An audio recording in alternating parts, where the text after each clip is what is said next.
सो hey guys, स्वागत है आपका मेरे इस नए वीडियो में। इस वीडियो में मैं बात करूंगा जो भर्ती आई है bank of Baroda LBO requirement 2026 के बारे में। मैं आप लोगों को फुल डिटेल हिंदी में समझाने वाला हूं। बैंक ऑफ बड़ौदा में लोकल बैंक ऑफिसर एलबीओ के पद पर भर्ती के लिए ऑनलाइन आवेदन आमंत्रित किए गए हैं। इस भर्ती में कुल 2482 पद हैं। इच्छुक और योग्य उम्मीदवार निर्धारित तिथि तक ऑनलाइन आवेदन कर सकते हैं। इस भर्ती में यदि आप लोग इच्छुक रखते हैं तो आप लोग इस वीडियो को पूरा देखना।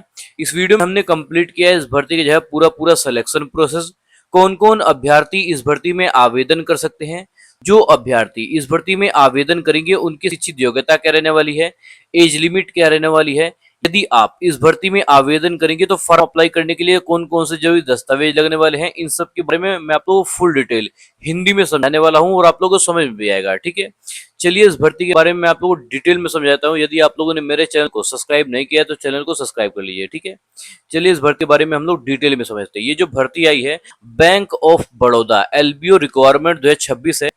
बैंक ऑफ बड़ौदा ने लोकल बैंक ऑफिसर एलबीओ के पदों पर भर्ती के लिए ऑनलाइन आवेदन आमंत्रित किए गए हैं। इस भर्ती में 2482 पद हैं। जो भी अभ्यर्थी इस भर्ती में इच्छुक और योग्य उम्मीदवार निर्धारित तिथि तक ऑनलाइन आवेदन कर सकते हैं।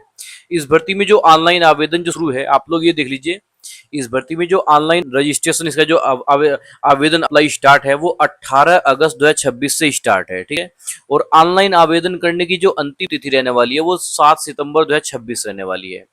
इस भर्ती में जो फीस जमा करने की जो अंतिम तिथि रहने वाली है वो 7 सितंबर 2026 रहने वाली है। ठीक है, इसमें आप लोग जो एग्जाम है वो आप लोगों को जल्द अपडेट किया जाएगा। ठीक है, जो आप लोगों का एडमिट कार्ड होगा वो आप लोगों से एग्जाम से 4 डेज पहले या उससे पहले जारी कर दिया जाएगा। ठीक है, उम्मीदवारों को सलाह है कि अंतिम तिथि का इंतजार न करें, आवेदन प्रक्रिया समय रहते पूरी कर लें। ठीक है, कैंडिडेट आप लोग ये देख लीजिए जो कुल पद है। ठीक है, कुल पोस्ट और पोस्ट का नाम। ठीक है, देखो जो पोस्ट का नाम है वो है लोकल बैंक ऑफिसर एलबीओ। ठीक है, और इसमें लोकल बैंक ऑफिसर के कितने पदों पे वैकेंसी आई है तो 2482 पदों पे वैकेंसी निकाली है। ठीक है, यह भर्ती बैंक ऑफ बड़ौदा में लोकल बैंक ऑफिसर पर नियुक्त किए जाएंगे। यदि आप लोग इस भर्ती में सेलेक्टेड हो जाते हो तो आप लोग जो चयनित रहेगी पोस्ट रहेगी वो रहेगी लोकल बैंक ऑफिसर के पोस्ट पर नियुक्त किए जाओगे। ठीक है, कैंडिडेट आप लोग ये दिल्ली भर्ती में जब आप लोग का आवेदन शुल्क कितना रहने वाला है। ठीक है, देखो श्रेणी के अनुसार आवेदन शुल्क इस प्रकार है, मतलब जनरल कैटेगरी के उम्मीदवार और यूआर और जनरल कैटेगरी के उम्मीदवार। ठीक है,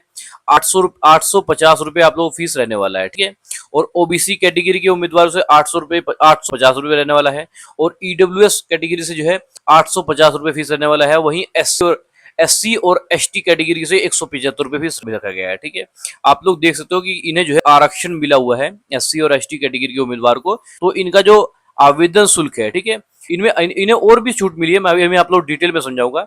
जो एससी और एसटी कैटेगरी के उम्मीदवार है इन्हें खाली 175 रुपए फीस जमा करना होगा। वहीं जनरल ओबीसी ईडब्ल्यूएस कैटेगरी के उम्मीदवार को 850 रुपए फीस जमा होगा। ठीक है, और जो महिला उम्मीदवार हैं उनके लिए 175 रुपए फीस लगेगा। ठीक है, इस भर्ती में आवेदन करने के लिए। ठीक है, और अन्य पात्र श्रेणियां 175 रुपए सीट आप लोग 175 रुपए फीस रहने वाला है। ठीक है, आवेदन का जो शुल्क है शुल्क का भुगतान जो डेबिट क्रेडिट बुकिंग या अन्य ऑनलाइन मोड से किया जा सकता है। ठीक है, कैंडिडेट आप लोग आयु सीमा भी देख लीजिए। ठीक है, देखो इसमें आप लोग जो जो एससी और एसटी कैटेगरी के उम्मीदवार हैं इन्हें अच्छी खासी छूट मिली हुई है।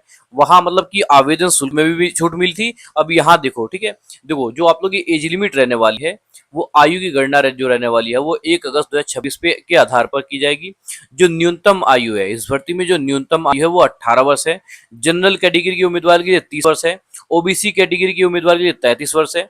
वहीं एससी और एसटी कैटेगरी के उम्मीदवार 21 वर्ष से लेकर 35 वर्ष तक का उम्मीदवार इस भर्ती में आवेदन कर पाएंगे। ठीक है, मतलब वहां पैसे में भी छूट थी, मतलब आवेदन शुल्क में भी छूट थी, और यहाँ आयु सीमा में भी छूट है। ठीक है, आरक्षित वर्ग के उम्मीदवारों को नियम के अनुसार आयु में छूट दी जाएगी। ठीक है, कैंडिडेट आप लोग ये देख लीजिए कि शिक्षित योग्यता इस भर्ती में यदि आप लोग आवेदन कर रहे हैं तो इस भर्ती की जो शिक्षित योग्यता है जिसे कहते हैं एजुकेशन क्वालिफिकेशन, इस भर्ती की जो एजुकेशन क्वालिफिकेशन है वो क्या रहने वाली है आप लोग बिल्कुल ध्यान से देखेंगे तभी समझ में आएगा। ठीक है, जो एससी और एसटी कैटेगरी के उम्मीदवार है वो भी ध्यान देंगे, जनरल कैटेगरी उम्मीदवार वो भी ध्यान देंगे, और ओबीसी ईडब्ल्यूएस और अन्य श्रेणी के सभी उम्मीदवार बिल्कुल ध्यान से देखेंगे। ठीक है, लोकल बैंक ऑफिसर के पद पर उम्मीदवार के पास किसी भी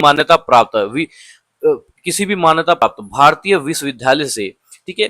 ग्रेजुएशन बैचलर डिग्री होना आवश्यक है। इसके साथ आप लोगों का जो होना चाहिए,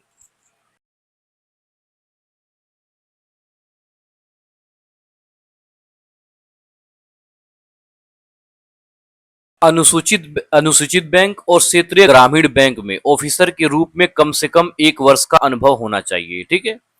इसीलिए इसीलिए केवल ग्रेजुएशन होना पर्याप्त नहीं है, दिए गए निर्धारित अनुभव और शर्त को पूरा करना भी जरूरी है। ठीक है। आप लोग इतना को समझिए, ये आप लोगों का जो एजुकेशन क्वालिफिकेशन है वो आप लोग स्क्रीन पे शो हो रहा है। आप लोग उसके बाद मैंने आप लोग बताया भी है और आप लोग स्क्रीन पे शो भी हो रहा है। ठीक है।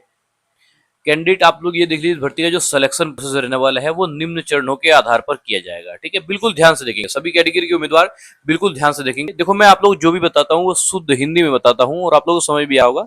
ठीक है। इस भर्ती का जो सिलेक्शन प्रोसेस है, bank of Baroda LBO requirement 2026 के कई चरणों के माध्यम से किया जाएगा। जैसे कि पहला जो चरण होने वाला है वो होने वाला है कंप्यूटर बेस्ड टेस्ट। ठीक है। पहले आप जो है कंप्यूटर बेस्ड टेस्ट, सबसे पहले उम्मीदवारों का कंप्यूटर बेस्ड एग्जामिनेशन सीबीटी होगी। जो सेकंड स्टेप है, इसमें आप लोग जो है लिखित परीक्षा के बाद आप लोग जो है इसमें जो टेस्ट होता है, टेस्ट आप लोग जो है कराया जाएगा। और तीसरे चरण है, आप लोग जो है अगले चरण में योग्य उम्मीदवारों को पर्सनल इंटरव्यू के लिए बुलाया जाएगा। जो चौथा चरण है, उसमें जो डॉक्यूमेंट वेरिफिकेशन, उम्मीदवार को शिक्षित और अनुभव, आयु, जाति से संबंधित आवश्यक दस्तावेज जो है जांच किए जाएंगे। ठीक है। उसके बाद जो पांचवा चरण है, फाइनल मेरिट लिस्ट, सभी आवश्यक चरण पूरे होने के बाद उम्मीदवारों की जो है फाइनल मेरिट लिस्ट तैयार की जाएगी। ठीक है। इसके बाद जो है चयनित उम्मीदवारों को ज्वाइनिंग लेटर जो है दिया जाएगा। ठीक है।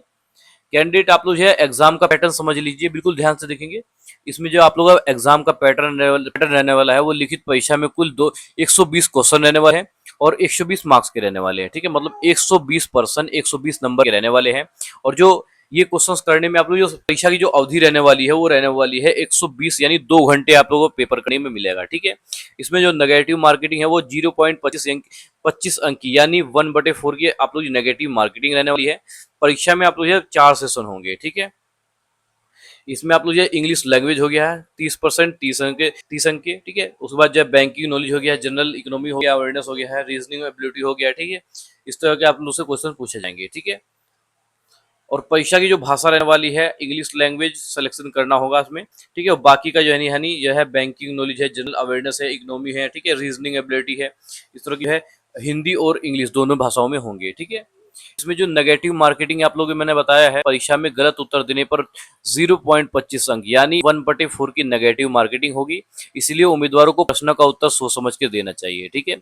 आवेदन करते समय जरूरी सावधानियां, यदि आप लोग इस भर्ती में आवेदन कर रहे हैं तो आप लोग बिल्कुल ध्यान से देखेंगे। ऑनलाइन आवेदन भरते समय उम्मीदवारों को अपनी सभी जानकारी ध्यानपूर्वक भरनी चाहिए। जैसे कि जो है नाम, जन्म तिथि, शिक्षित योग्यता जानकारी सही भरें। और आवेदन में गलत जानकारी भरने से आप लोग परेशानी हो सकती है। ठीक है।